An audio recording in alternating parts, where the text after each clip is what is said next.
আমি আপনাকে মানুষ হিসেবে মানুষের কিছু দায়িত্ববোধ স্মরণ করিয়ে দিতে এসেছি পবিত্র কোরআনের আলোকে এবং সহিহ সুন্নাহর আলোকে।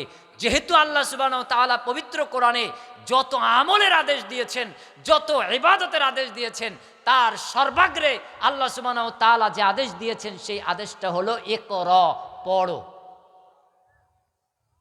বিসমি রব্বিকাল্লাযী খলাক, যে রব তোমাকে সৃষ্টি করেছেন তার নামে পড়ো। খলাকাল ইনসানা মিন আলাক, যিনি যোগ সাদৃশ্য পদ্ধতিতে সৃষ্টি করেছেন।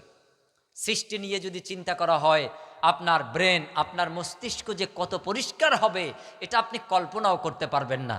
সরকারি দরে খাই, পাইকারি দরে ঘুমোই, পাইকারি দরে খাই আর সরকারিভাবে পথ চলি, এভাবে যদি চলতে থাকেন তাহলে ওই বাঁদর, বিড়াল, শ্রীগাল, কুকুর, ভেড়া, ইঁদুর, বাদরের যেমন জীবন, যেমন অবস্থা, আমার আপনার অবস্থা তদ্রূপ হবে।